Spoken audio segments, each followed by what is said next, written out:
the University of the West Indies Press. I am Karen Smith, Acting Marketing and Sales Manager, and it is my pleasure to sit with Professor Funso Aiyejina on the birthday of Earl Lovelace. Professor Aiyejina has studied and written extensively on Earl Lovelace. His association with Lovelace dates back to his years as a doctoral student in 1977. Funso Aiyejina is a literary and cultural critic, a biographer, playwright, poet, and short story writer. He is a winner of the Association of Nigerian Authors Poetry Prize and the Commonwealth Writers Prize. He wrote, directed, and produced the documentary Earl Lovelace, a writer in his place in 2014. Professor Aiyejina is a former dean of the Faculty of Humanities and Education at the University of the West Indies, St. Augustine, Trinidad and Tobago. He is Emeritus Professor of Literatures in English at the UWI and the series editor of the Caribbean Biography series, published by the University of the West Indies Press. He is a long-serving member of the UWI Press Board of Directors. His latest book of poetry, The Errors of the Rendering, published in 2020, was shortlisted for the Derek Walcott Prize for Poetry. He is the editor of Earl Lovelace, Growing in the Dark, Selected Essays, and A Place in the World, Essays and Tributes in Honor of Earl Lovelace at 70. He is a recipient of the 2022 Ocas Henry Swansea Award for Distinguished Service in Caribbean Letters. Professor Aiyejina, welcome to the University of the West Indies Press's Caribbean Biography Series author feature. Your 2017 publication, Earl Lovelace, was the first book in the Caribbean Biography series published by the University of the West Indies Press. You have written extensively on Lovelace. Earl Lovelace, Growing in the Dark, Selected Essays, A Place in the World, Essays and Tributes in Honor of Earl Lovelace at 70. Earl Lovelace, a writer in his place, documentary. What makes this biography distinctive from the others? Thank you, Karen. And it's a pleasure to chat with you and to start by wishing my good friend Earl Lovelace happy birthday, and that may he live to celebrate many more years in good health. What makes this different from the other works I have done on Earl Lovelace? The previous works are more along the line of academic publications, in the sense that Growing in the Dark was a book that I needed to do when I discovered that it was very difficult for my students and even for myself to find collected sources of his views about life, about literature, about society, and so on. And I took it upon myself to rescue a lot of his writings that were either published or part published or just written in draft that he had in his house. I decided I would put them together. And I also made sure that all the recent essays he was writing at that time, that I conspired to get copies as soon as I could get them, or almost as soon as he was finished delivering his lectures, I would grab them from him. I needed to do that because there was a general lack of understanding of things that he had done and said outside of his fictive works, outside of his fiction. And a lot of people did not know that he was a serious thinker, that he was a serious political thinker, cultural thinker, social thinker. So that was how Growing in the Dark came about, that I then put the essays together with a long introduction to that. The one that celebrated his 70th birthday, the collection of essays, that one came about because we at the University of the West Indies, the St. Augustine campus, decided that we could not let his 70th anniversary pass without celebrating it. And I was charged with the duty of organizing that. And we had a whole week of celebration, cultural, academic, and so on and so forth, with scholars from Jamaica, Barbados, and Trinidad at that time, the three major campuses, to make it a UWI celebration. But we also involved the Ministry of Culture of Trinidad and Tobago, and we involved the University of Miami and Lutheran University Tacoma, where he had taught in the past. So we made it an international celebration with a conference involved as part of that celebration with cultural performances and so on. So the papers that were delivered at the conference are what we put together for that collection of essays. So again, that is still academic publication. The third one, the documentary, or what I call documentary, is one that I thought I needed to do as a teaching tool for my students and for students who are going to study Lovelace later, to actually see him in action. So it's a visual, audiovisual production. It's not the best in the world, but the content of it is what I was more interested in, to have a visual record of him and the society and the role he had played up to that point, so that students of Lovelace coming in future can watch it and see what kind of a person he has been and what kind of a blessing he has been to the country and to the region as a whole. When I came to write Earl Lovelace, the biography, I had to balance the academic with the popular, because the intent behind the biography series is that we want the general public to be able to pick up any of the books in the series and sit down and read it through without being bogged down with academic jargon.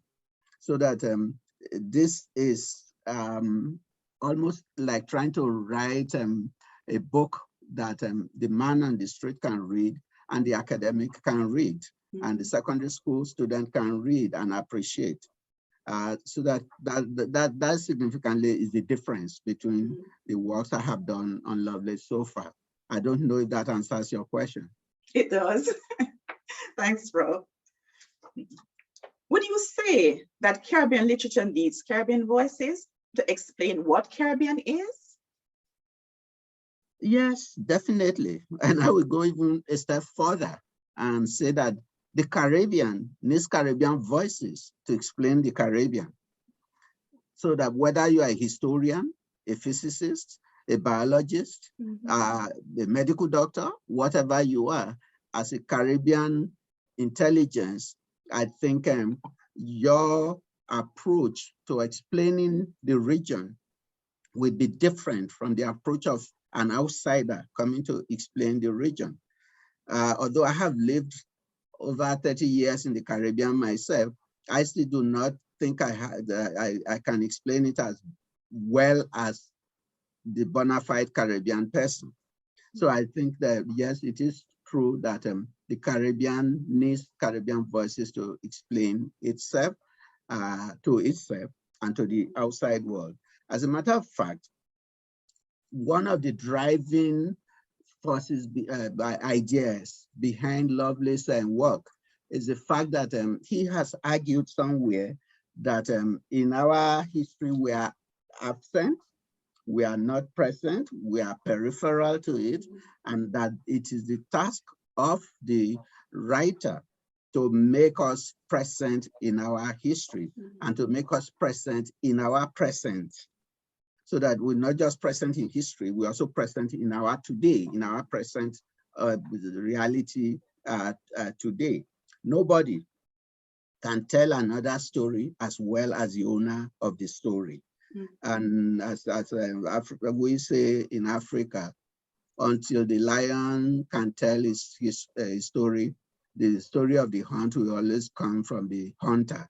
So we need to take charge of our stories and tell them for ourselves. That is not to say, and I'm not saying this because I'm a Nigerian, I'm saying this because I believe that outsiders can also contribute to our understanding of ourselves. That is not to say outsiders cannot contribute to our understanding of our society. But at the end of the day, we must be the ones explaining ourselves to ourselves and to others. We must not let outsiders come and weep more than those of us who are bereaved. Yes, thank you, Professor. Lovelace is said to have seen value in us West Indians when others have said that we are always to be bastards of history. He said we are central, important. How important are Caribbean writers in validating a culture that was dismissed or undervalued? If you look at, let's start from the first generation of Caribbean writers, the Lamin, may his soul rest in peace, Edward Brathwaite, Kamau Brathwaite, may his soul rest in peace, Derek Walcott, may his soul rest in peace, V.S. Naipaul, may his soul rest in peace. You see that they set out to explain the Caribbean. They set out to return the Caribbean to itself. And Lovelace is right there with them, trying to explain the Caribbean to itself. So they are very, very important in, as I said earlier on, in bringing us back into our own reality. And the case of Lovelace is particularly interesting. Let me state it now in case I don't get the opportunity to say it later. This is an individual who history conspired to keep here.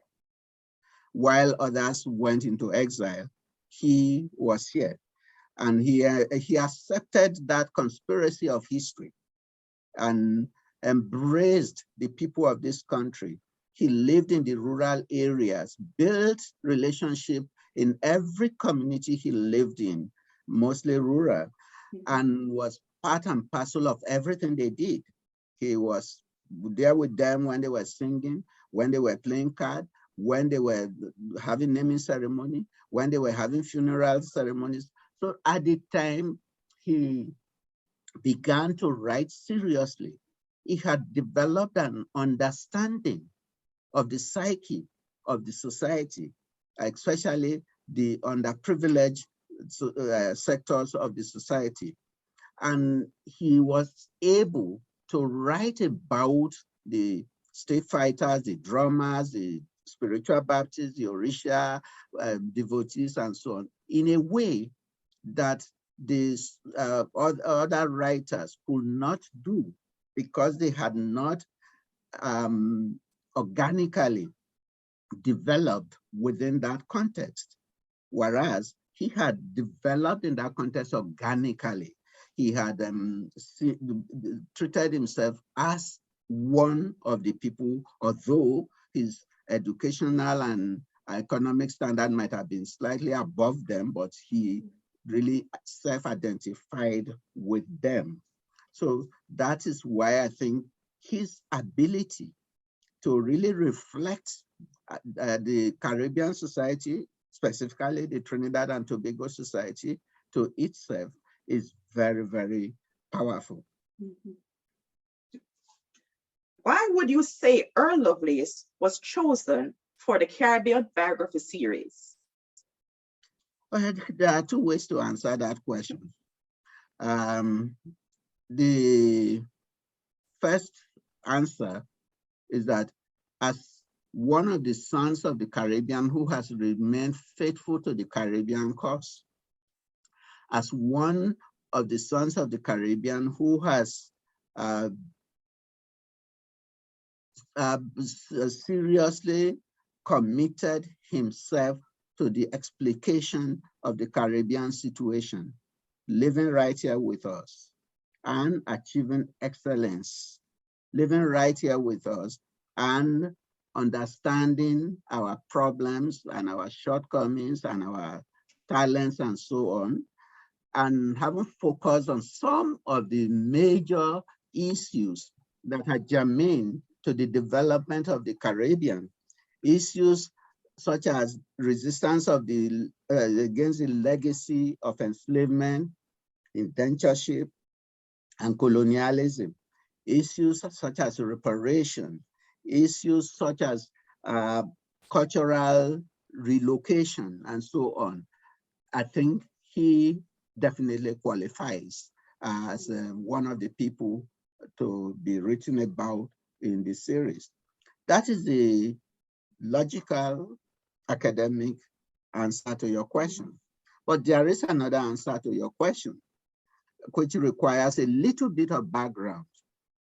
I think I joined the board of UWI Press in 2013. And I have been there since then. And I think the idea for the biography series, I may be wrong by a few months, started sometime in 2014. I remember the meeting was in Barbados, and it was an idea that Sir Hilary Beckus wanted us to look at, that we needed a publication that was going to be attention grabbing, that will brand the UWI Press, that anybody walking into an airport bookstore must be able to see the book and say, that is UWI Press. And I must have opened my big mouth and said something. And then all of a sudden I was told to go and do the concept paper for the series. I did a concept paper. I consulted with people and drew up a list of about 50 people that we should consider to include in the series. The next thing I knew, Linda Spett, who was then the managing director, wrote to me to write the first one. So my big mouth got me into trouble. And since I was the one studying, writing about Lovelace, I was asked to write the one on Lovelace. So that was how the Lovelace one became the first one to be written. And then subsequently, I became the series editor. Okay, bro. As the editor of the Caribbean Biography series, could you explain the selection process of the person chosen to be immortalized? Okay, well, that is a continuation of what I was saying earlier on. Initially, there was a list drawn up with consultation with various people. I remember writing to Open Campus, writing to every campus, especially the cultural studies programs, and asking if they could suggest names of people that would form the initial group of people to be included. And we got feedback from all of them and drew up the list. I drew up a list, I should say, on the basis of the suggestions that were made to me. And that was like the initial bank of subject matters that we were going to consider. But what has happened so far, which is very interesting, is that after the first few books came out, people have started writing into us with suggestion of who they want to write about.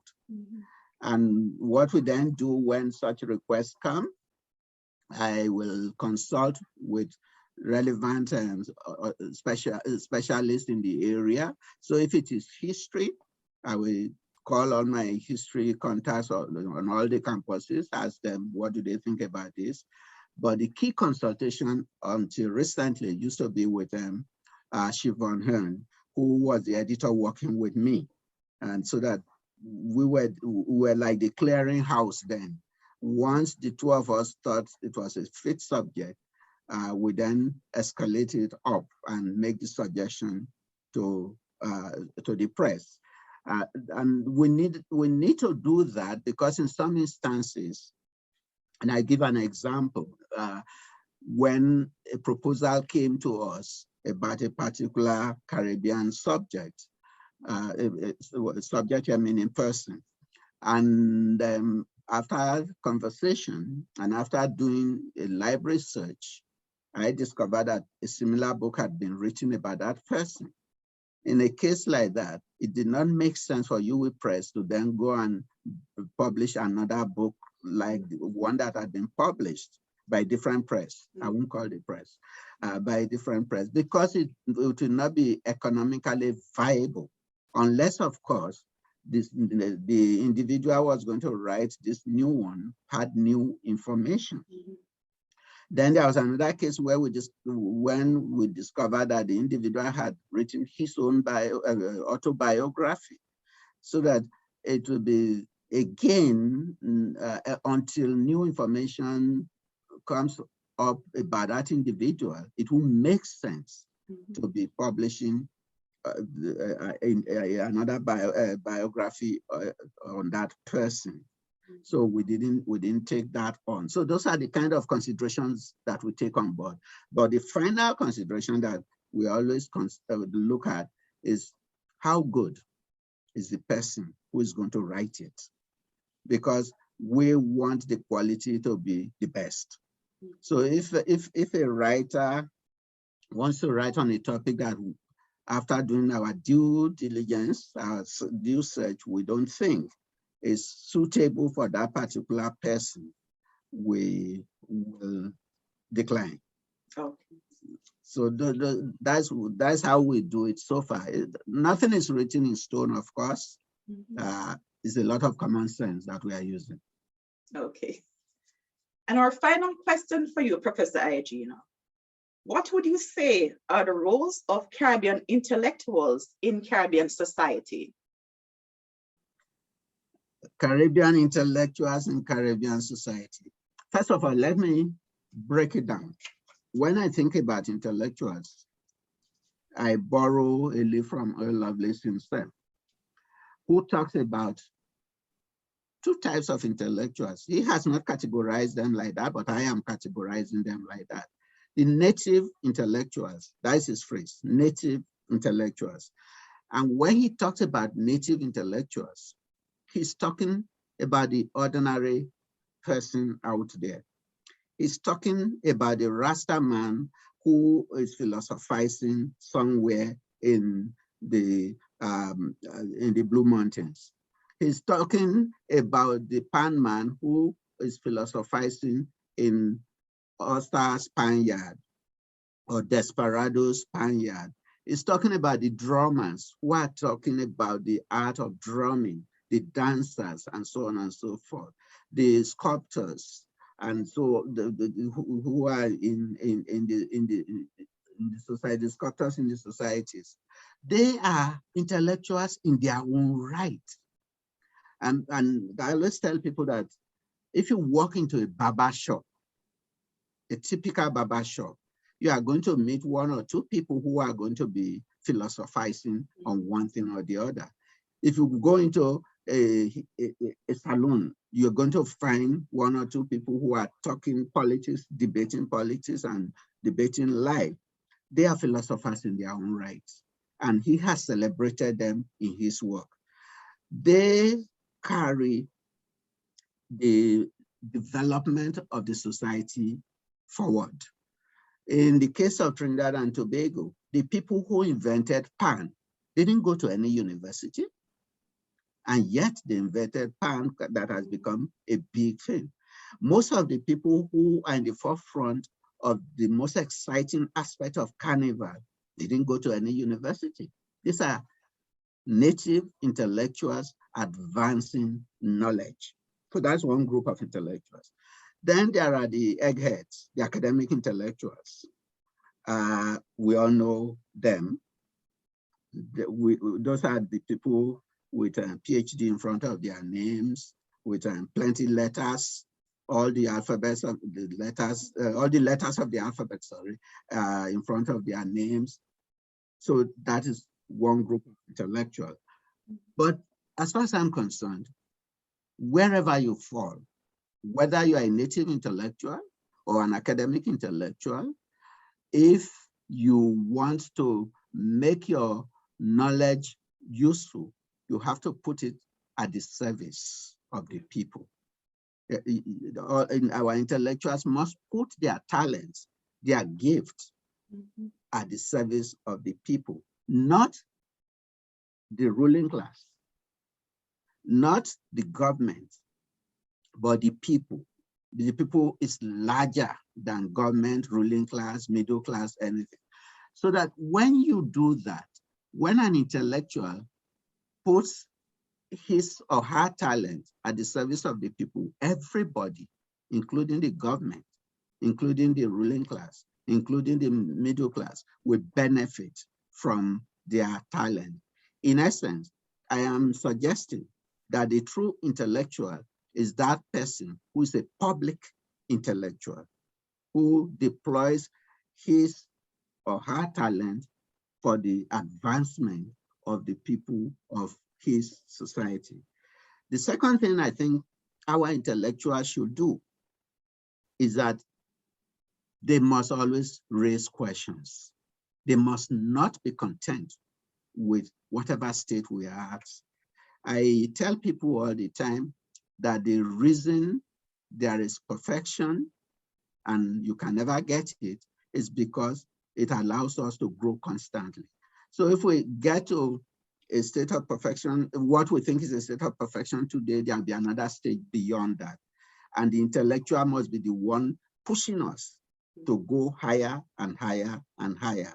And if you look at the intellectuals I have listed, and I'm going to take the pan intellectuals as an example. They started from a basic thing and it has been growing and growing and they have been developing it. And now with the intervention of the academic intellectual, we now have the GPAN, which is a higher level of the PAN. That is, and I'm hoping that we get beyond that at some point too.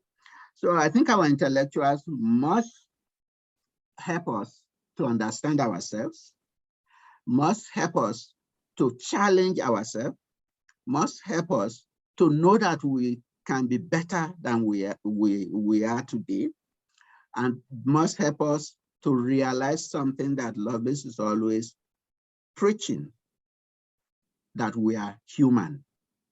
And as human, whether you are African, Indian, uh, Lebanese, whatever you are human first and foremost. And that if we are human, we have the capacity to be good and to be bad. And that the totality of each one of us is what will determine what we mean to our society. And so we must embrace that and we must recognize that in ourselves.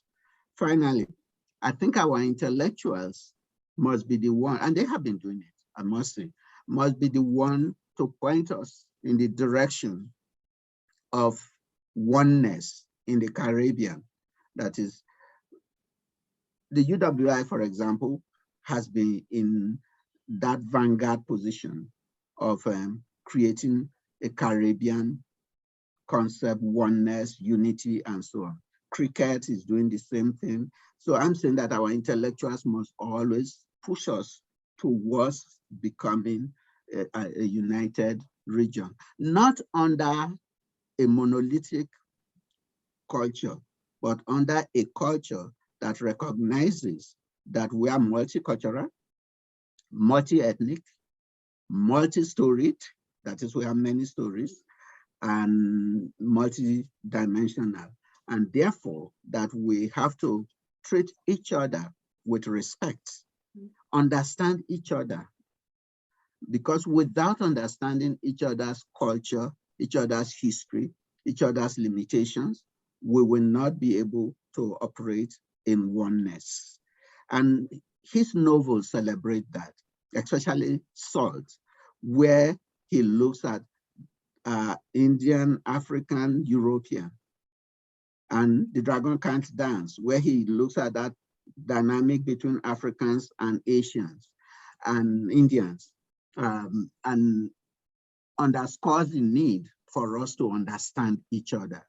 We are not the same, but we can work together in order to create a united concept. And unless we do that, unless our intellectuals understand that, whether they are native intellectuals or academic intellectuals, unless they understand that need to work together, we will always be at a disadvantage of the outside world because we are too small to fight our battles as small, one island, Jamaica, Trinidad, Barbados.